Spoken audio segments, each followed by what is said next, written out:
Realmente, Naftali era um dos filhos de Jacó.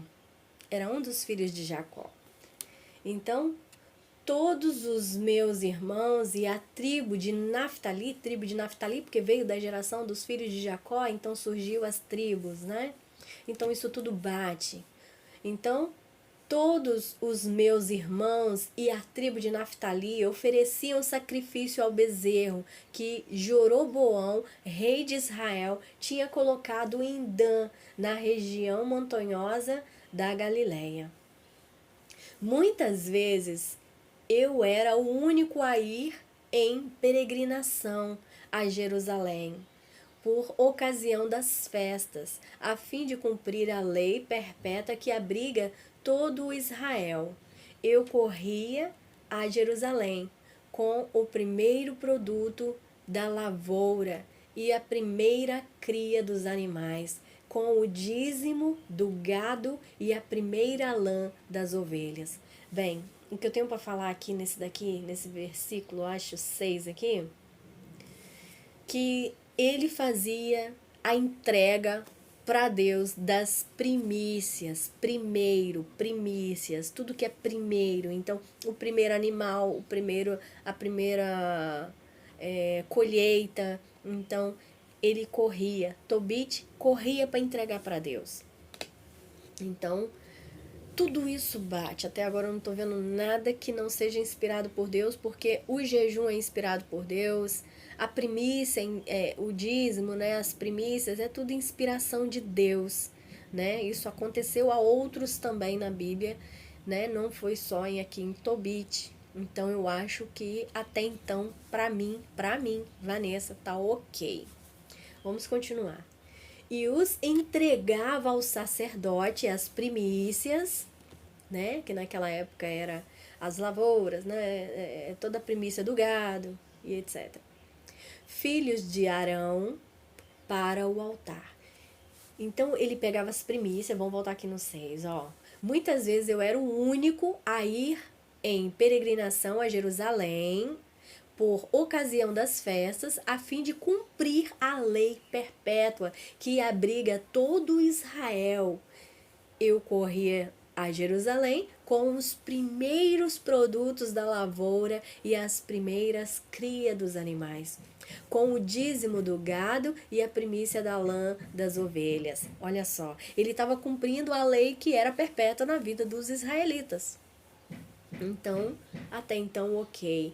E os entregava ao sacerdote, filhos de Arão, para o altar. Aos levitas que estavam exercendo funções em Jerusalém, eu entregava o dízimo do trigo, do vinho, do óleo, das romãs, dos figos e das frutas. Por 6 anos consecutivos, eu converti o segundo dízimo em dinheiro e a gastava a cada ano em Jerusalém. Olha só, até então tudo correto com os termos que nós aprendemos da Bíblia, certo? Então vamos lá. 8. O terceiro dízimo eu dava para os órfãos. Esse terceiro dízimo é a tal ali doação, oferta e dízimo. Doação, oferta e dízimo. Então ele fala: o terceiro dízimo eu dava para os órfãos, as viúvas, os estrangeiros. Isso geralmente é doação que a gente faz o nome hoje em dia. O terceiro dízimo eu dava para os órfãos, as viúvas, os estrangeiros convertidos que viviam com os israelitas. Então, aqueles que eram convertidos, né? Ali a mesma crença e vivia com os israelitas, então eles recebiam essas doações. E o dava a eles de 3 em 3 anos. Então, nós comíamos juntos conforme a lei de Moisés e a orientação que nos deixou Débora, mãe do nosso pai Ananiel, pois meu pai tinha morrido, deixando-me órfão. Então ele era órfão. Homem feito, casei-me com uma mulher parente nossa, de nome Ana. Ela me deu um filho, a quem chamei com o nome de Tobias. Exilado na Síria, levado como prisioneiro, eu cheguei a Ninive. Meus irmãos e compatriotas comiam alimentos dos pagãos. Às vezes a gente passa por isso, né? Às vezes a gente deixa tudo aquilo que a gente tem, as nossas crenças, tudo, para poder, às vezes... E a gente tem que entender que nada acontece por um acaso. Nada acontece por um acaso. Tudo é permissão do Senhor. E se às vezes isso acontece com a gente tem que entender o porquê. Com Deus, é somente Deus que pode explicar para você e testificar no seu coração. Então, exilado na Síria, levado como prisioneiro, eu cheguei a Ninive. Meus irmãos e compatriotas comiam alimentos dos pagãos, mas eu tomei cuidado para não fazer o mesmo. Por quê? Aqui, Tobias diz que ele fez de um jeito para não cometer o erro de comer a comida dos pagãos. Aí eu te dou o exemplo de Daniel, Misaque, Abdenego, Sidraque. Eram os 4 jovens, né, que foi lá para o palácio de Nabucodonosor. Eu acho que é bem isso mesmo. E eles não quiseram comer das iguarias da mesa do rei. Então eles comeram só verdura. E ainda falou, né, que se eles não tivessem fortes como aqueles que comiam das iguarias do rei, que eles podiam cancelar então aí esse propósito dele de comer sua verdura. E graças ao bom Deus, tudo deu certo. E o alimento das verduras o ajudava a ficar forte tanto quanto ou mais do que aqueles jovens que comiam das iguarias do rei. Deus fiel, completamente. Então vamos lá. Então, nós sabemos que exilado na Síria, Tobit foi levado como prisioneiro, né? Ele chegou ali a Ninive. Meus irmãos e compatriotas comiam dos alimentos dos pagãos, mas eu tomei cuidado para que de não fazer isso, né? De não fazer o mesmo, de se enganar com as comidas, né? Porque nós temos que ter algo com Deus muito especial. E ali fala: porque permaneci fiel a Deus com todo o meu coração. A gente também tem que ter isso. Tem que ter esse coração fiel a Deus e não vacilar. Mesmo que as situações às vezes nos levam a vacilar, nós temos que ter o nosso com Deus, né? É você e Deus. Porque permaneci fiel a Deus com todo o meu coração. O Altíssimo me fez ganhar o favor de Salmanasar, que era o rei, né? O Altíssimo, Deus Pai Todo-Poderoso, me fez ganhar o favor de Salmanasar e cheguei a ser procurador dele. Pensa bem, então Tobit chegou a ser procurador do rei Salmanasar. Isso significa o quê? Pela fidelidade dele, de Tobit, para com Deus, o que aconteceu? Deus começou a agir em favor dele, mesmo no exílio, porque ele estava preso. Então, até a sua morte, eu costumava ir à Média e aí fazia as compras na casa de Gabael, irmão de Gabri, em Rages, na Média, onde deixei em depósito algumas sacolas com 300 quilos de prata. Então pensa, então o que ele fazia? Ele fazia compras, né? Ele ficou lá, né? Ele tinha uma atitude tão bem sucedida com Deus, que Deus arrumou um lugarzinho lá para ele ali, na confiança do rei. E aí o que acontece? Ele foi trabalhar fazendo compras, né? O rei Salmanasar, ele comprava as comidas. Então o que acontece? Até a sua morte, eu costumava ir à Média e aí fazia as compras na casa de Gabael, irmão de Gabri, em Rages, na Média, onde ele deixou em depósito algumas sacolas com 300 quilos de prata. Lembra que ele tinha que ir buscar algo que ele já tinha, um dinheiro que ele já tinha? Então presta bastante atenção nessa história. Então ele deixou sacolas com 300 quilos de prata naquele lugar, naquele tempo que ele trabalhou ali com um rei ali, né? Que ele estava preso naquele lugar. E aí ele ganhou ali um favor aí de Salmanazar,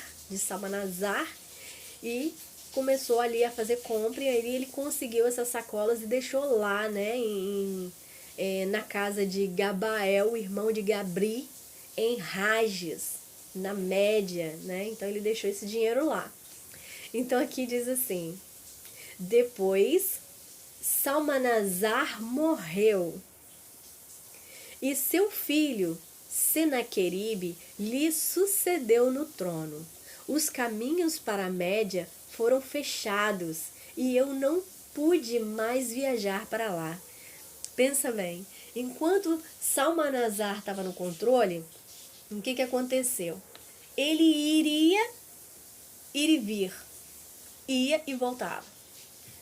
Mas, quando o filho começou a reinar, fechou, né, essa passagem aí. Então, depois que Salmanazar morreu, o seu filho Senaqueribe lhe sucedeu o trono, os caminhos para a Média foram fechados e ele não pôde mais viajar para lá. Olha só, o dinheiro ficou preso lá.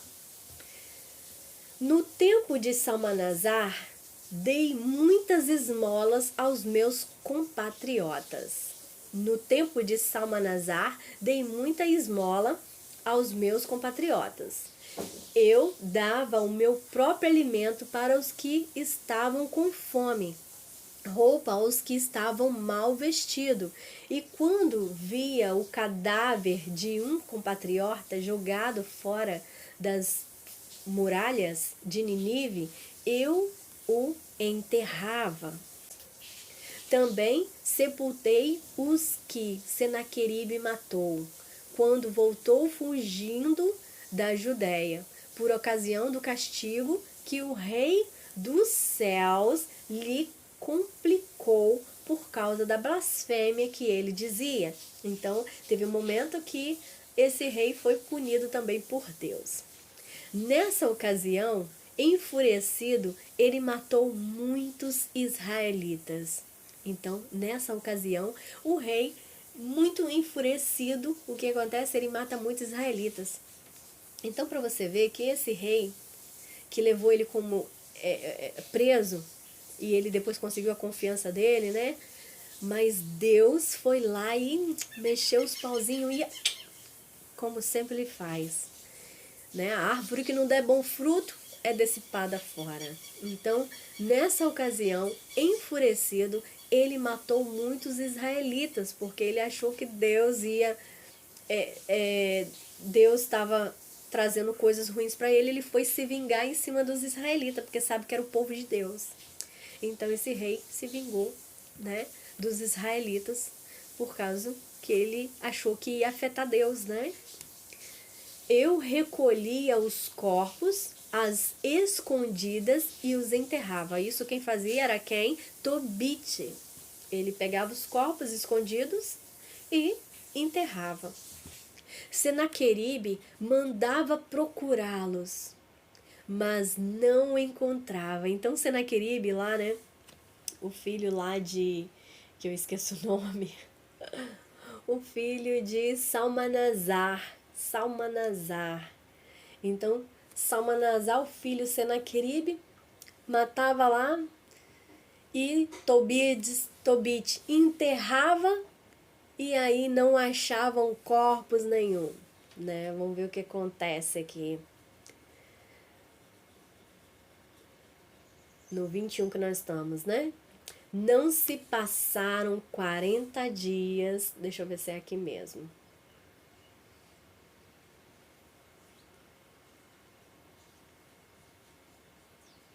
Também sepultei os que Senaqueribe matou, quando voltou fugindo da Galileia, por ocasião do castigo do rei. Não é aqui que eu estava, não. Deixa eu procurar aqui. o Altíssimo me fez ganhar o favor de Senaqueribe, e cheguei a ser procurador dele, até a sua morte. Esse é o 13. Então eu parei até a sua morte. Eu costumava ir à Média, e aí fazia as compras na casa de Gabael, irmão de Gabri, em Rages, na Média, onde deixei um depósito, algumas sacolas com 300 quilos. Isso a gente já leu, é isso mesmo. E não, no tempo de Salmanazar, dei muitas esmolas aos meus compatriotas.